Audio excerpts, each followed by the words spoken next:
सत्ता में अब बात करते हैं अमेरिका के राष्ट्रपति डोनाल्ड ट्रंप की, जो इस वक्त दिन रात नोबेल वाले सपने देख रहे हैं। ट्रंप किसी भी कीमत पर नोबेल शांति पुरस्कार हासिल करना चाहते हैं।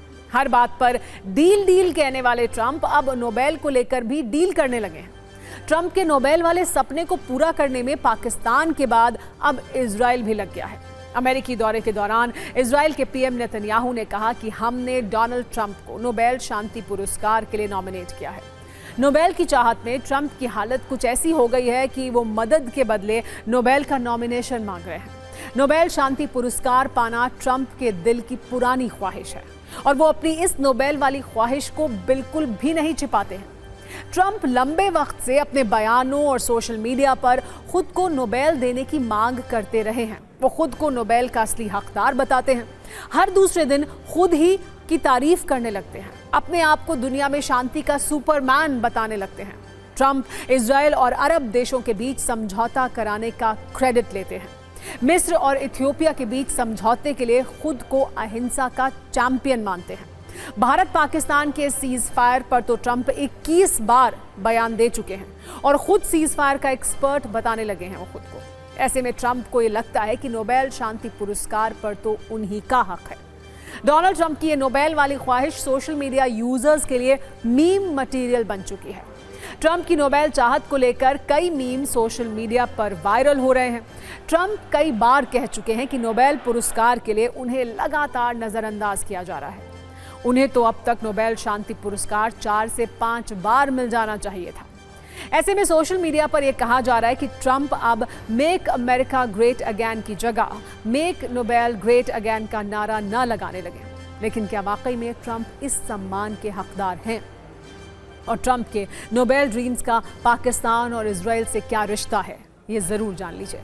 वैसे तो पाकिस्तान और इजराइल के बीच कभी अच्छे संबंध नहीं रहे हैं।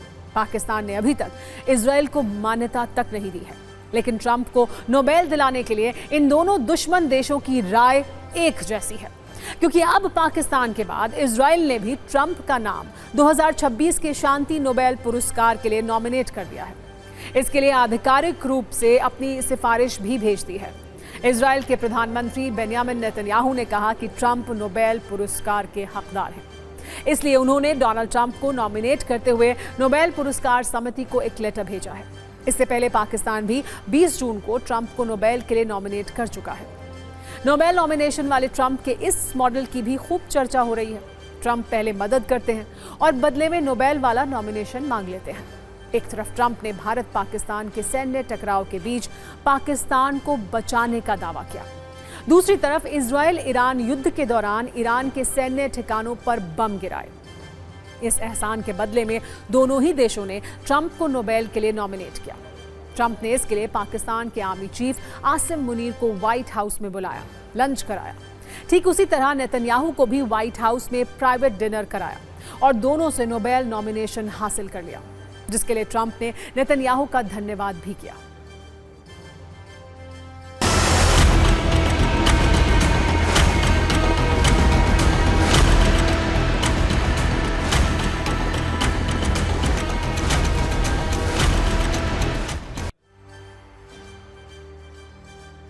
अब आपको डोनाल्ड ट्रंप की शांति का सच जान लेना चाहिए और ये देखना चाहिए कि क्या ट्रंप को वाकई नोबेल शांति पुरस्कार मिलना चाहिए। सच यह है कि 24 घंटे में रूस यूक्रेन युद्ध रुकवा देने का वादा करने वाले ट्रंप अब तक युद्ध नहीं रुकवा पाए हैं। नोबेल पीस प्राइज राष्ट्रों के बीच भाईचारा बढ़ाने वाली शख्सियत को दिया जाता है, लेकिन ट्रंप तो अपने हथियार बेचकर इस युद्ध की आग को और भड़का रहे हैं। ट्रंप ने एक बार फिर यूक्रेन को हथियार देने की बात कही है। ट्रंप ने कहा कि अमेरिका रूस से लड़ने के लिए यूक्रेन को हथियार भेजेगा। ट्रंप अपने इस फैसले का बचाव ये कहकर कर रहे हैं कि यूक्रेन को खुद का बचाव करने में सक्षम होना चाहिए। लेकिन ट्रंप का ये फैसला ये बताता है कि कैसे ट्रंप एक तरफ हथियारों का सौदा कर रहे हैं और दूसरी तरफ शांति का दावा भी कर रहे हैं। एक तरफ ट्रंप के नोबेल ड्रीम्स की चर्चा है तो दूसरी तरफ ट्रंप के टैरिफ टेरर की। वो अलग अलग देशों को लगातार टैरिफ वाली धमकी दे रहे हैं। ट्रंप ने 14 देशों के खिलाफ हाई टैरिफ का ऐलान कर नए टैरिफ वॉर की शुरुआत कर दी है। इन देशों में भारत का नाम शामिल नहीं है, जिससे ये माना जा रहा है कि भारत और अमेरिका के बीच किसी भी वक्त ट्रेड डील हो सकती है। ध्यान देने वाली बात यह है कि ट्रंप ने अभी इन 14 देशों पर अपने हाई टैरिफ को लागू नहीं किया है और 1 अगस्त से नए टैरिफ को लागू करने का फैसला लिया है, जिससे यह समझा जा सकता है कि टैरिफ को लेकर ट्रंप कंफ्यूजन में है और बार बार डेडलाइन बढ़ाते जा रहे हैं। ऐसे में ये सवाल है कि ट्रंप की आखिर क्या मजबूरी है जो वो बार बार टैरिफ पर यू टर्न लेते हैं और टैरिफ वाली डेडलाइन को आगे बढ़ा देते हैं। दरअसल ट्रंप किसी भी कीमत पर ट्रेड डील करना चाहते हैं। ट्रंप ने चुनावी वादा किया था कि वो 90 दिनों में 90 देशों से डील करेंगे, लेकिन अब तक केवल 2 देशों से सही मायनों में डील हो पाई है। दरअसल ट्रंप को ये लगता था कि वो टैरिफ वाली धमकी से दुनिया को डरा देंगे, लेकिन अब दुनिया भर में ट्रंप की आलोचना हो रही है।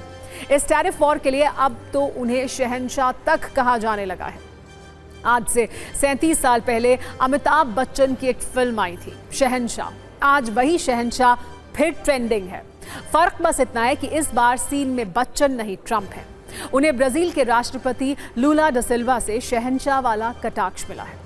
लूला ने कहा है कि दुनिया बदल चुकी है, इसीलिए अब विश्व को किसी शहंशाह की जरूरत नहीं है।